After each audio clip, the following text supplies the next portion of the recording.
So yan, good morning mga Diyas. So balik hapon, itong video natin ayan. So nasimbol na natin yung makina ng Kilex. So yun yung Kilex. So mamaya matatapos natin siya. So bali ito na yung part 2 ng ating video sa overhaul natin sa Kilex 150. So mamaya paandarin na natin yung makina nitong Kilex. Ayan. So abangan yung video natin. So tara, punta na tayo ng shop.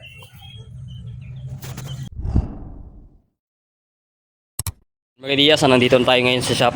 So tapusin na natin itong makina ng Kilex. So dito lang sa clutch side. At ito, bilihan ko pa ng kanyang gasket. Ayan. Kinabit ko lang ito. So palitan pa natin yung kanyang gasket. Ayan. Kaya simulan natin at pandarin na natin mamaya. Ayan. So ito na mga Diyas, nabilan na natin ng sa magneto gasket. Yung sa right at sa kabila. Ayan. Gasket. Apple yung binili natin. Ayan, linisin muna natin mga Diyas at palitan natin ng clutch lining. Ayan. So bali dito mga Diyas, hanapan ko sana ng oil seal na dito. Ito yung connection niya dito sa kanyang crankshaft. So wala tayong mabili. Sobrang liit ng kanyang oil seal. 18185 yung number. So yan. Meron ng tama itong kanyang oil seal. So susunod mga Diyas, mas maganda sana kung palitan ito, kaso lang wala tayong mabili. Ayan. Yan lang muna. Sabihan lang natin yung may-ari. Ayan. So ito na mga Diyas, papalitan na natin yung kanyang clutch lining. So medyo manipis na siya. Ayan. So bali dito, dinoblin na dito. May purpose ito. Ayan. Kasi yung sa stock na Kilex, sa lining niya dati, meron pa yung maliit banda dito sa itaas. So kaya dinoblin na para in case na yung lining kapag makapudpud na siya, hindi sa iingay. Kasi kapag hindi nyo doblehin, may tendency na iingay siya. So wala namang problema niyan kapag itong dalawa na to magkadikit. So dito banda, tapos lining. So may purpose ito. Kaya ginanito nila yung paglagay. Yan.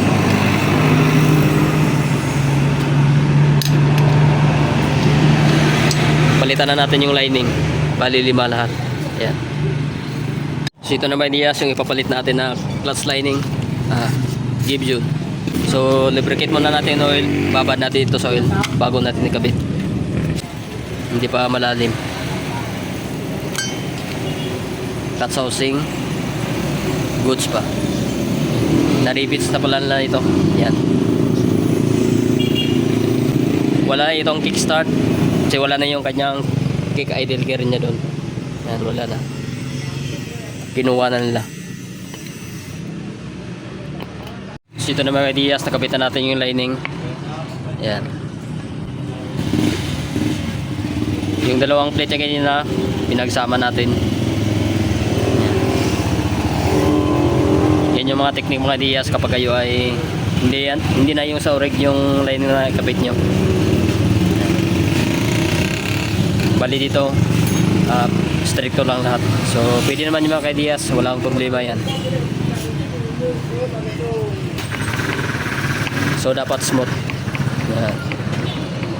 Lagay na natin yung bolt nya dito.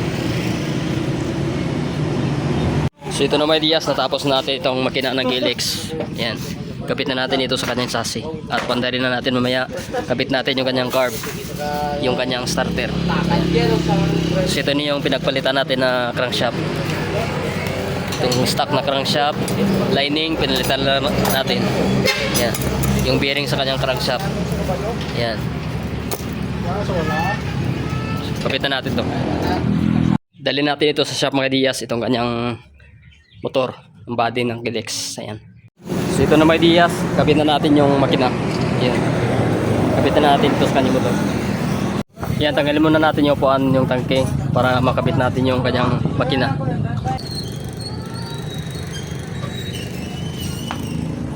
Ini namin ako mag-ilis crankshaft, stop ano lang. Stop CDI ni Parantin Wild ba?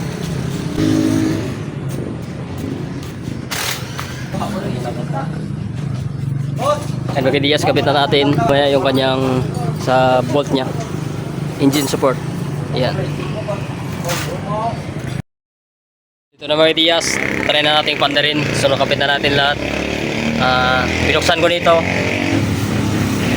para makita natin kung umakyat yung kanyang oil passage papuntang head. Ayan. Dapat yung oil dito makita natin na tatatsik.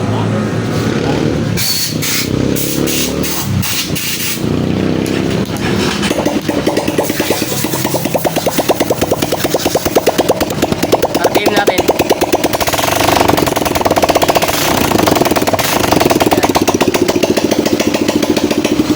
So yan, kung makikita natin dito, okay ang kanyang oil flow papuntang head. Ayan.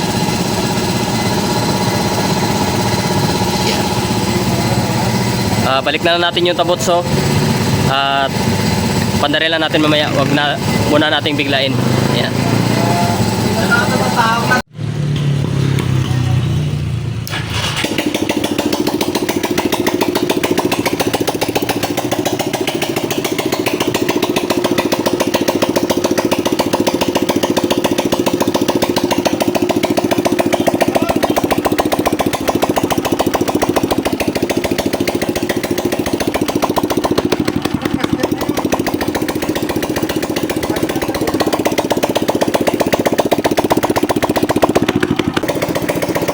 Balik na natin yung tabotso niya mga Diaz. Ito na mga Diaz, tapos natin itong Killex. Ayan.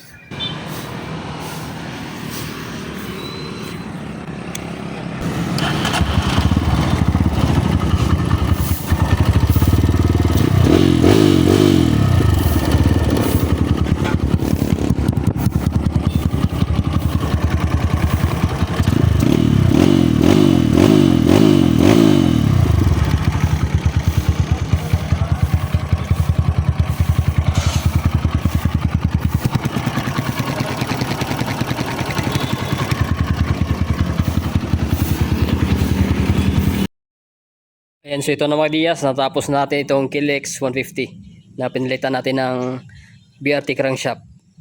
So yung dati pala na overhaul na ito at may mga parts na dapat palitan sa sunod. Yung mga ipapakita ko ito.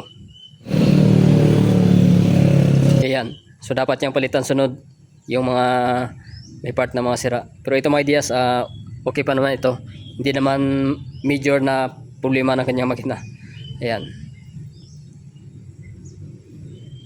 Pandarin natin.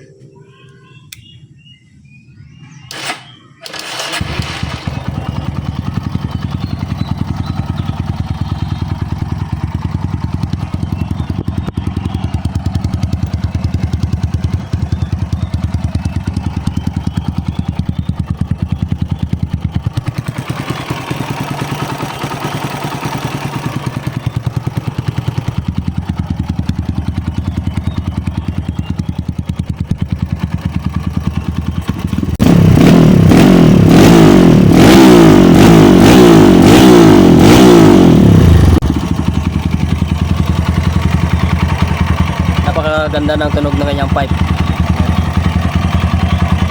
Takpan natin yung tabotso.